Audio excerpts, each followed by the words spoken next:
आज से 4 महीने बाद बिहार में विधानसभा के चुनाव होने वाले हैं और इलेक्शन कमीशन के एक फैसले से मानो बिहार की राजनीति में चुनाव से पहले ही गर्मी और भूचाल आ गया है।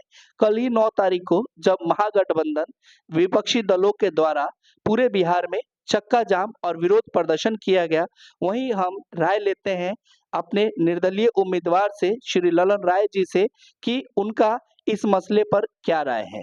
आपका स्वागत है। ऐसे ही बोलिए, आप बोलिए। हाँ, देखिए, ये बिहार में जो पुनर्निरीक्षण का काम चल रहा है वो तो ठीक है, उस तरह से होना चाहिए, लेकिन इसमें कुछ सुविधा होनी चाहिए जो मतदाता इसमें छूट न जाए। राजनीतिक दल से ऊपर उठ करके सभी पार्टियों को या भारतवासियों को इसके बारे में, पुनर्निरीक्षण के बारे में सहयोग करना चाहिए और खामियां को प्रदर्शित करना चाहिए, जिसमें प्रशासन और इलेक्शन कमीशन सुधार करे।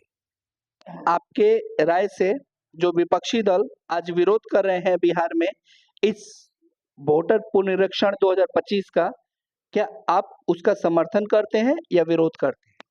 समर्थन है, विरोध अलग की बात है।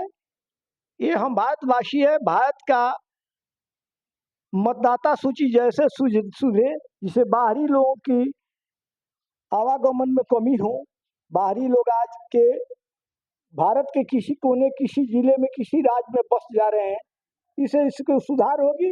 ये सरकार का जो पहल स्वागत योग्य है, लेकिन इसमें पदाधिकारी और राजनीतिक दल वालों को सहयोग करके इसमें खामियां जो हैं उसको कम करने के लिए सुझाव देना चाहिए।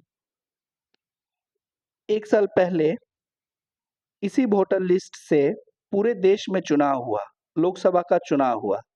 अब आज 1 साल बाद ही वोटर पुनरीक्षण का फैसला सरकार के द्वारा, इलेक्शन कमीशन के द्वारा, क्या आपको ऐसा लगता है कि सरकार की कुछ मंशा इसमें गड़बड़ है? अलग अलग राज्यों की उत्तर देश के लोकसभा के चुनाव हुआ, उसमें सभी राज्य सम्मिलित थे।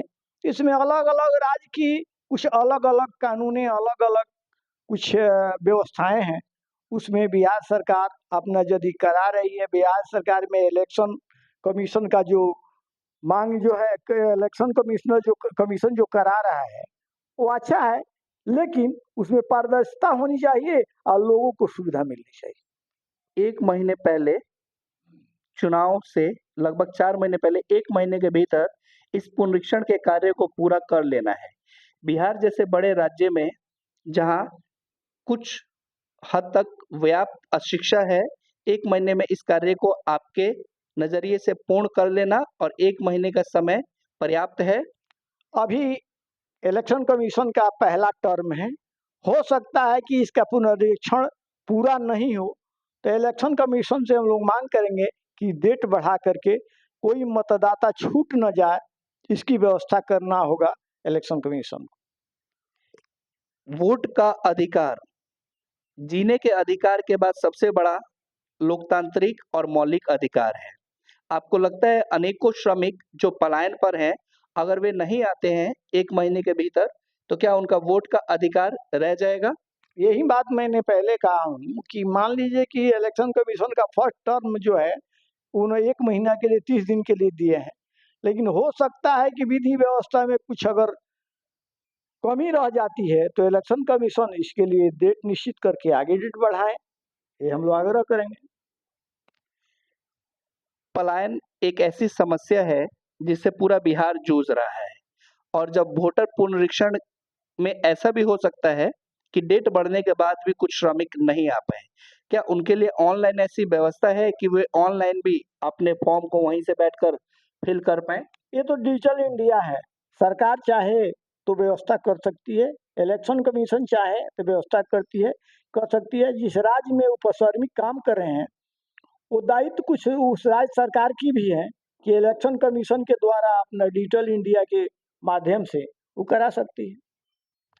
डॉक्यूमेंट्स इसमें अनेकों लिए जा रहे हैं, 10 से 11 डॉक्यूमेंट्स हैं जिसे आप किसी को भी पेश कर सकते हैं। बहुत से लोगों का ऐसा कहना है कि आधार कार्ड और एपिक नंबर को नहीं लेना सरकार की एक सोची समझी रंजिश है। आप इससे सहमत हैं? सरकार की इसमें कोई भूमिका नहीं, कोई सरकार इसमें नहीं। इलेक्शन कमीशन जो स्वतंत्र विभाग है, इसमें किसी पार्टी और किसी राज्य के दखल नहीं हो सकता है। इलेक्शन कमीशन एक निष्पक्ष संस्था है जिसके द्वारा नीति निर्धारित और इलेक्शन, मतदाता सूची और चुनाव की परिणाम घोषित करना चुनाव आयोग का काम है। इसमें हम लोग आग्रह ही कर सकते हैं, इसमें दखल देना ठीक नहीं। तो ये थे हमारे साथ श्री ललन राय जी, जिनका बहुत ही सकारात्मक रवैया है वोटर पुनरीक्षण के लिए, लेकिन उनका साफ-साफ मानना है कि जो भी पुनरीक्षण हो उसमें पूरी पारदर्शिता हो। बाकी वे पूरी तरीके से सहमत हैं और उनका मानना है कि चुनाव आयोग स्वतंत्र है और अपने हिसाब से वो कार्य को करता है। क्या आपको लगता है कि चुनाव आयोग जो है आज भी हमारे देश में उसकी पूरी विश्वसनीयता है और चुनाव आयोग पूरी पारदर्शिता और बेहतर रूप से कार्य कर रहा है? हाँ, वो तो बेहतर व्यक्ति पर आधारित है। चुनाव आयोग एक निष्पक्ष संस्था है, निष्पक्ष काम करती है। यदि उस पर गलत व्यक्ति कभी आ जाया करते हैं तो कुछ हेराफेरी होती है। और इस पर विशेष आज 10 याचिका लोकसभा में दायर किया गया है एक साथ, जिसमें एक याचिका ही पक्ष में है, बाकी 9 विपक्ष में है। माननीय सर्वोच्च न्यायालय इसकी निर्णय पर जाती है, उसका हम लोग पालन करेंगे। आपके तरफ से भी वोटर को समझाना, वोटर की मदद करना कि उनका कोई भी योग्य मतदाता ना छूटे, ऐसा किया जा रहा है? ऐसा तो हम लोग आग्रह कर रहे हैं, हर जगह घूम के जहाँ कह रहे हैं वहाँ कह रहे हैं कि भाई मतदाता जो भी बीएलओ हैं, इसके ऊपर के अधिकारी हैं, ब्लॉक अंचल में जिला में अधिकारी हैं, वो सब की से मैं आग्रह करता हूँ कि वो लोग पारदर्शिता बदले। जैसे मतदान उनका है वैसे ही भारत के किसी नागरिक का है, अगर छूट जाता है तो वो अपने दायित्व से वंचित है। तो पदाधिकारियों से मैं आग्रह करना चाहूँगा कि इसमें अपने अधीनस्थ कर्मचारी बीएलओ जो गांव से होकर के जाते हैं, वो इसमें पारदर्शिता बदले और लोगों की मदद करें। बहुत-बहुत धन्यवाद श्री ललन राय जी। उन्होंने बहुत ही स्पष्ट रूप से अपने विचारों को हम सभी के सामने रखा और वोटर पुनरीक्षण में उनका भी कैंप लगाकर उनका भी वोटरों को समझाना लगातार जारी है कि कोई भी एक योग्य मतदाता ना छूटे और कोई भी एक जो है वो गलत वोट ना जुटे। धन्यवाद आपका।